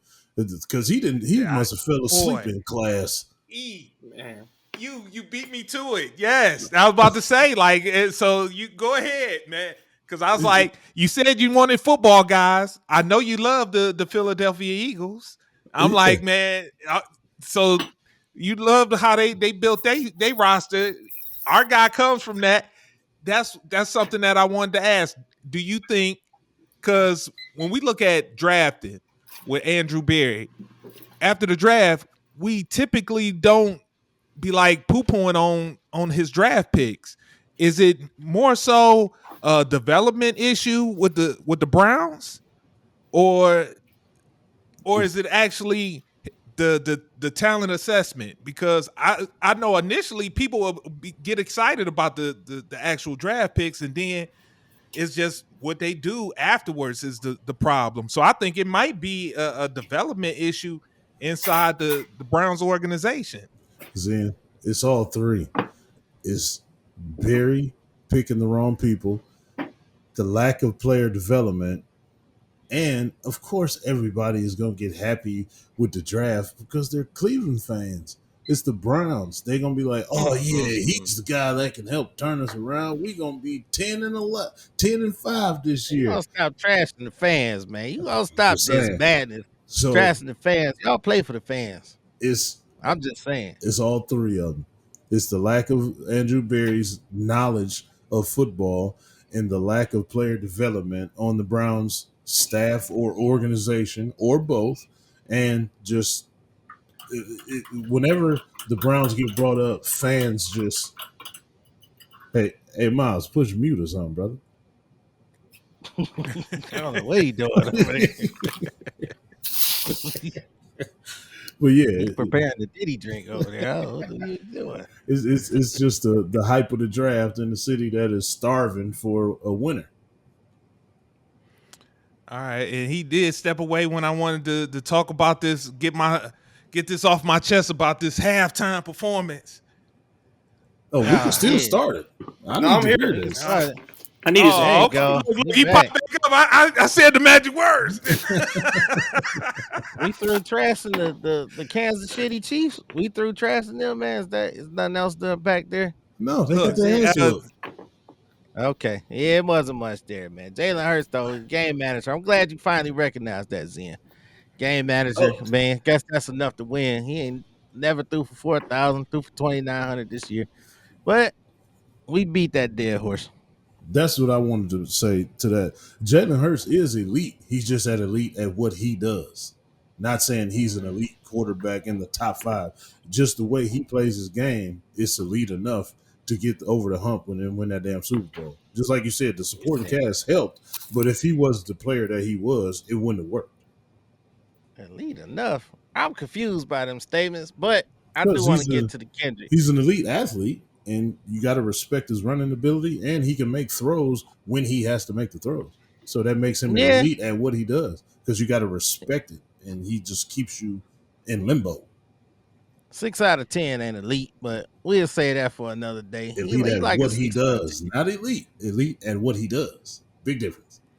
So top 10? No, elite at what he does, not elite in the quarterback rankings of the league.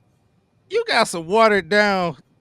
Zen, do you know what I'm saying? Elite. Do you know what I'm I know saying? what Elite you're it was he saying, does. but What do you mean? hey, Elite it was he does. Is he don't not get mad top at 10? him, man. Hey, my man is Hey, Simone Biles with the word gymnastics I'm right now. telling Don't get you right mad now. at him. Is Elite He doing it. How is He that doing that confusing? triple and what he somersault with it. does. Hey, bro.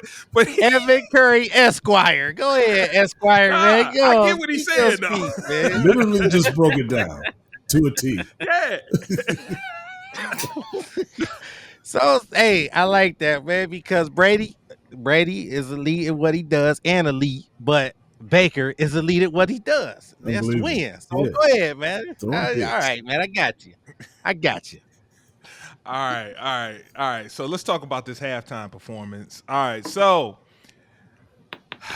I was so disgusted that I was Disgusted. like, man, yeah, I was disgusted. I called You? E right Immediately, after the halftime performance, like, yo, I'm they talking could have had about Lil Wayne for this, man. as soon as it went What? up, as soon as it went off, B, my phone rang and it said Zen.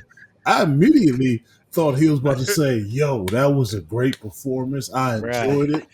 He totally went the other way. I said, "What? You didn't like What? that?" I'm shocked. I'm talking about, some of the episodes where Zen get worked up and sometimes he do the walk Yeah. off. Malcolm's in. Dog. Right. If he wasn't driving, it would have been a walk off. Man, I'm so shocked. Me I might have too. to shut up I just on want. this That's because why I said I want to hear it. I Yeah. thought Malcolm Zero was gonna come out here in the red, green, and the black with the pick and everything from that performance. But go ahead, man. Right, you gotta Man, explain that, he Zen. he did that, but for me, you know me, I got like different standards when it comes to performance. So I didn't think his energy. I thought he brought arena energy to a stadium, and it didn't translate over to me. Yeah, it.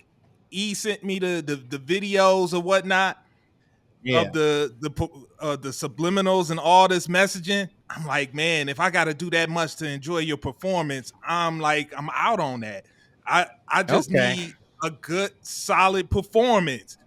I wasn't a big fan of the Okay. playlist. I was like, okay, he got some of the songs that I wanted, but we gonna be all right. I needed some of that.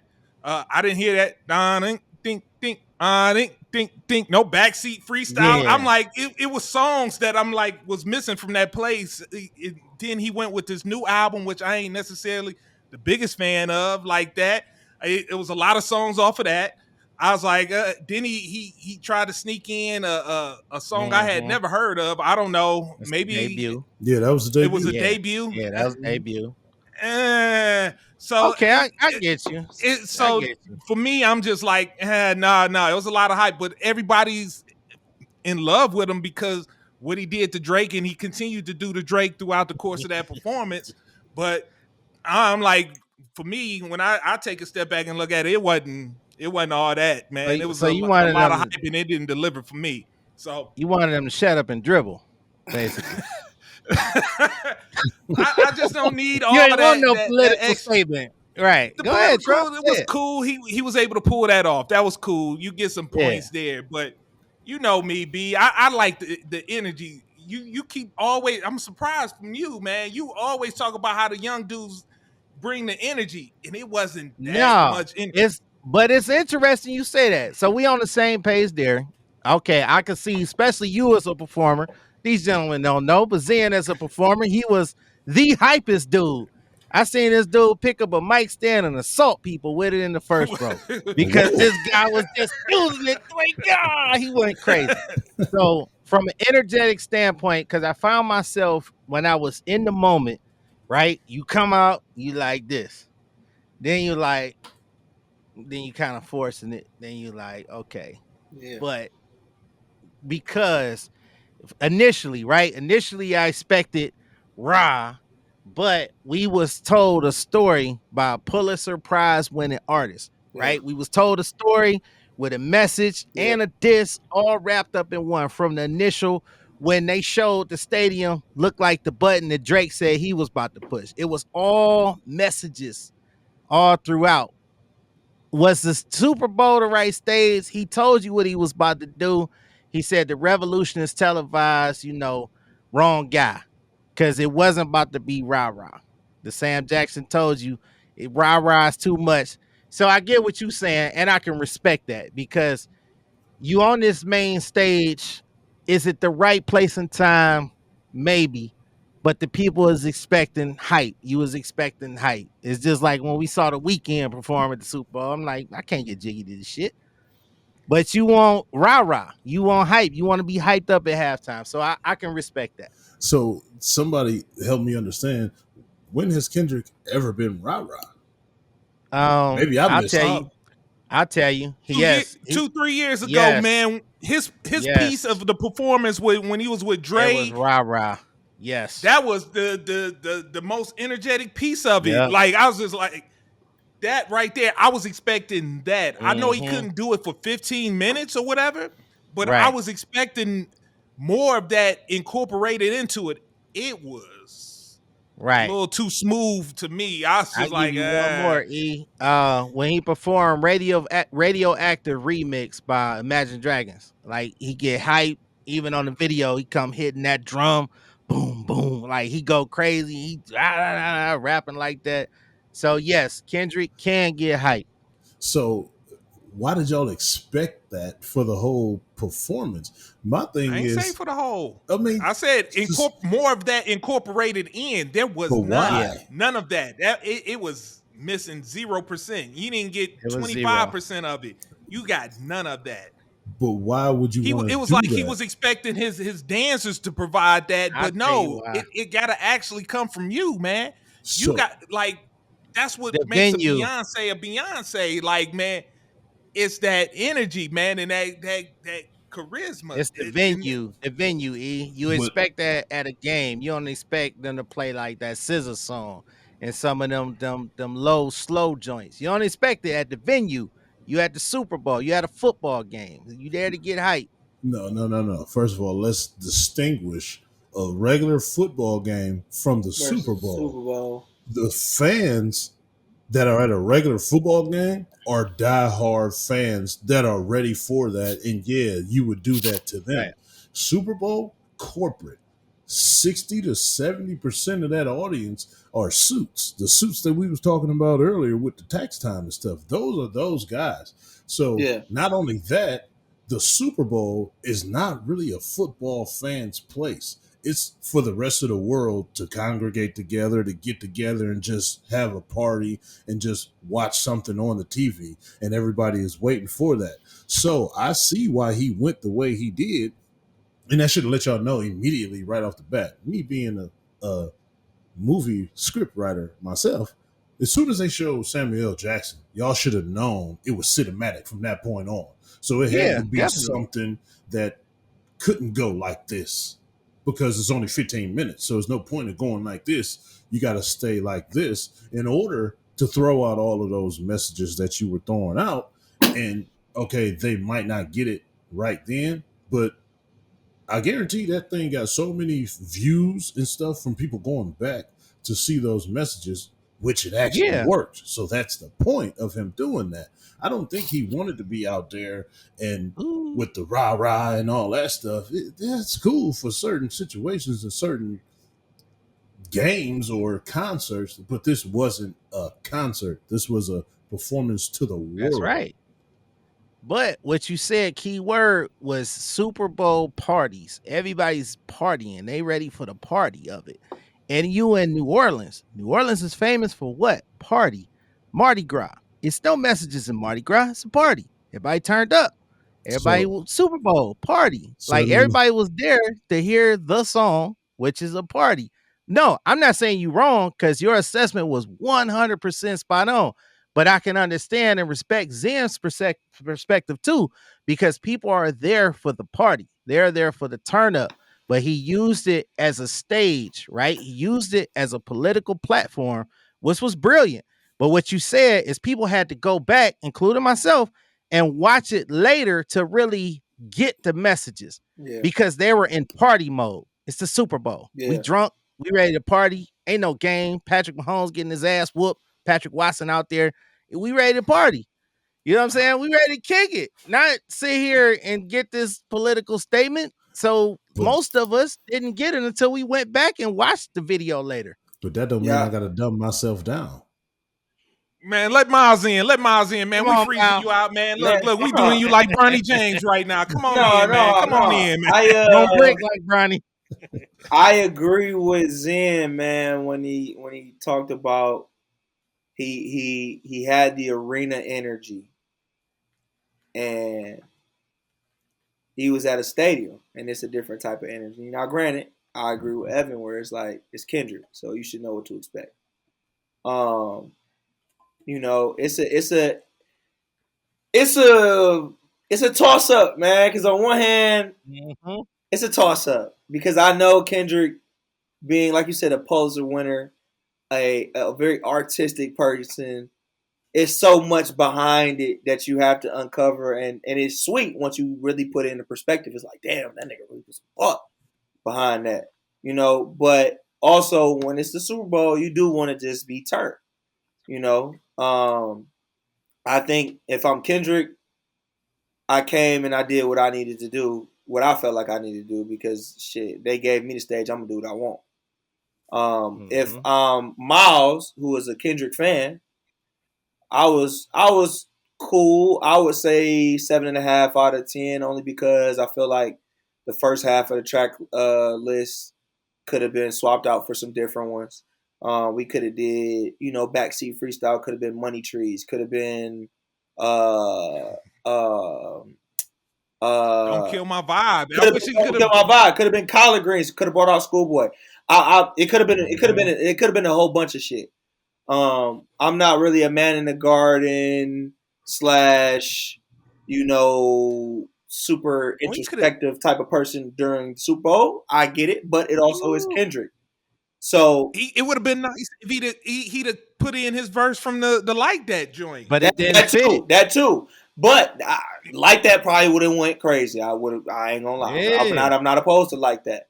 But what I will say is, a lot of people spoke about, man, it's so many people that don't know these songs and da da da. And when they saying that, they referring to the people that don't quite look like Mm-hmm. us that's sitting there in the Mm-hmm. stage. The And suits. to the people who care about what those people think, I don't give a fuck. Excuse my French. What those people think, because we've sat through years of Aerosmith Red Yes. Hot and Chili Nickelback Peppers. and Red Hot Chili Yes. Peppers, and hey, it is what it is. I could get down to some Paramore or some motherfucking, you know what I'm saying? Yes, sir. Black people can find joy in anything. We can find rhythm in whatever. So I'm not really tripping on, passing the torch to whoever it is. But yeah, you got a black ass artist, you're gonna get a black ass production, and I had a black ass good time. So I had a, I could You say got it. I had a good time for the most part. Like I said, I would switch up some of them tracks in the beginning pre-SZA. After SZA came, TV off, Yeah. Not Like Us, Squabble Up, Cool. It was a new album. If I was gonna get some stuff pre-SZA to the old albums, I would do some backseat freestyle, some money trees, some collard greens, some like that. I would have incorporated some of them in there just to be a little more hyper. But like you said, it's Kendrick Pulitzer Prize. He's artistic. Yeah. It's something behind it, so I'm not mad at it. They didn't fit. Yeah, they didn't fit. And see, you can appreciate this because, and then I'm gonna help you understand a little bit.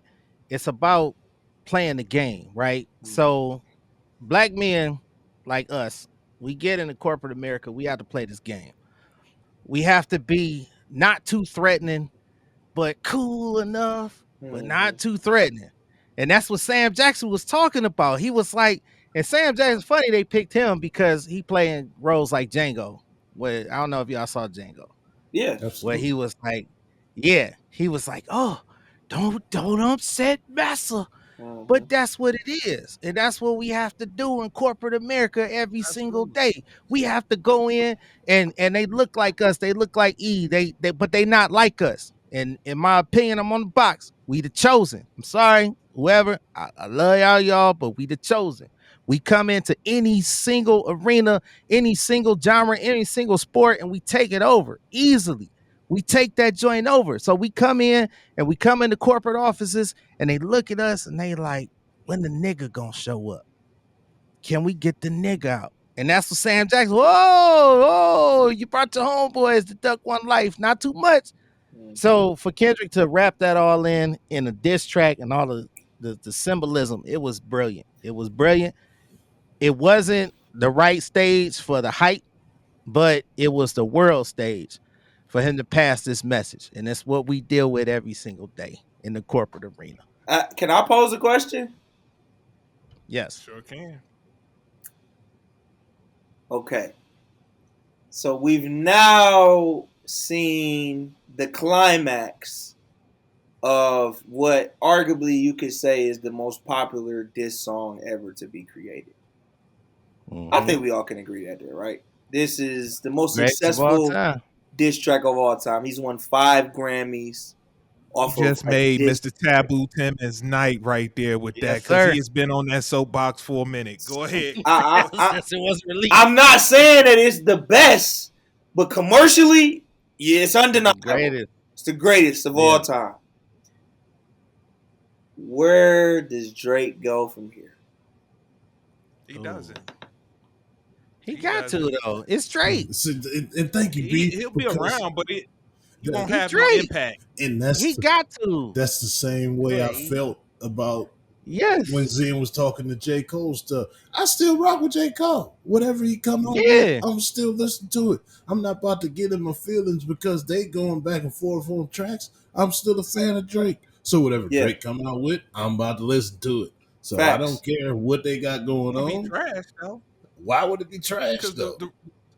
Because the realization is that what Kendrick just did is open a lot of people's eyes to let them know, man, when was the last time Drake actually produced something hot? But you gotta remember, Zen, he done dropped like 3 duds in a row. But this society is microwave. They gonna forget. Instant reached the height. Super Bowl, arena, talking about A minor. After that, where else do he go? He can't keep. It's over. I think that's it. I think for Drake, man, I think the part that disappoints me most is the lawsuit. Because you could get past the beef. You could work. Drake is Drake. At the end of the day, that nigga's a machine. We're not gonna sit here and act like he's done. He's not done. He's not done.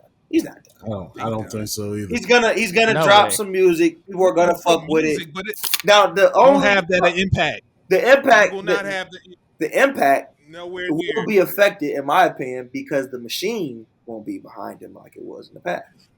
That machine matters. Exactly. That machine matters. Exactly. But Drake is still Drake. Now, on the other hand, like I said, the part that disappoints me is the lawsuit. It proves everything that Kendrick tried to bring out of you. You know what I'm saying? He's calling you, hey, you not really black. You a white Jew for real. This is some white Jew shit. Suing the label over this track. That's some, that's some not, in our culture, a diss track, you gon' roll with the punches. You're not bringing legalities into it. And so, this is, when Kendrick is telling you not like us, it's like on some you're not even playing the same game that we play. You're not in the same league that we in. And this is further proving it. You gonna sue the label over the distribution of this track. It's crazy to me.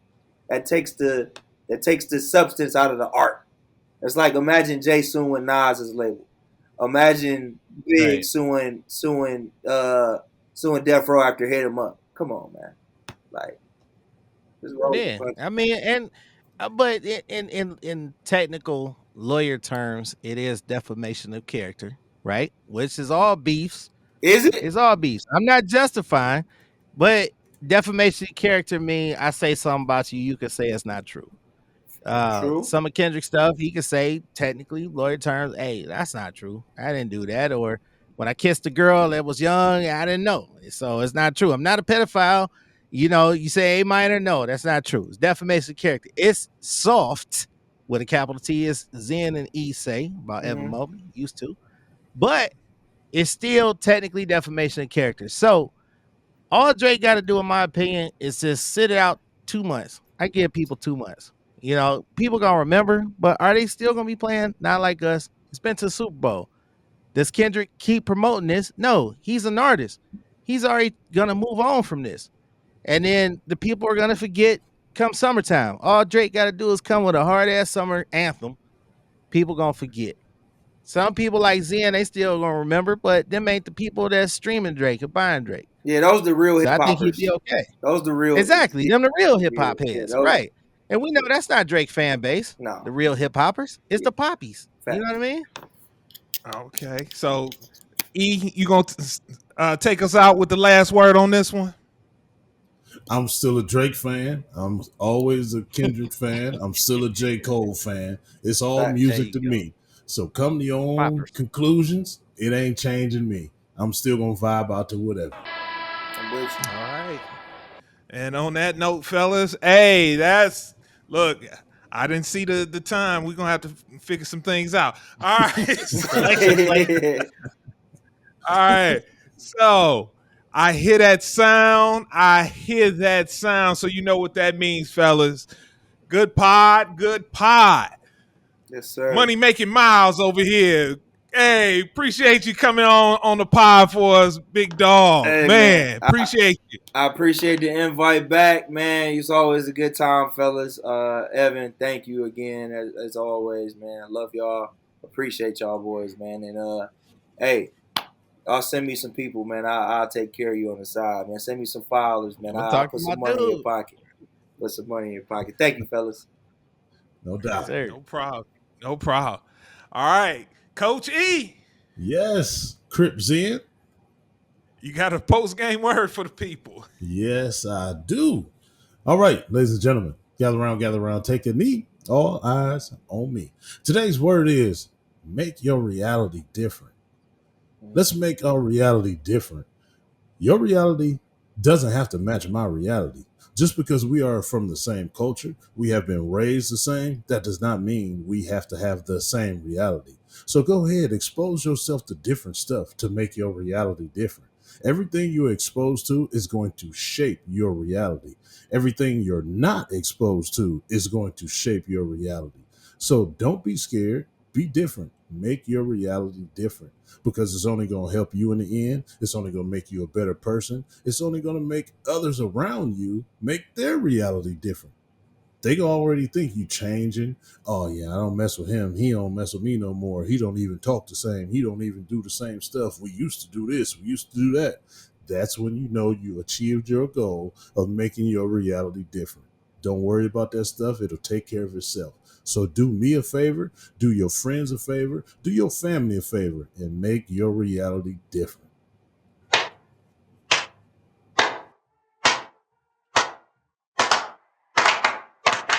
All right, let's go. Win on me, win on three. 1, 2, 3. Win! It sounds so sweet. Amen.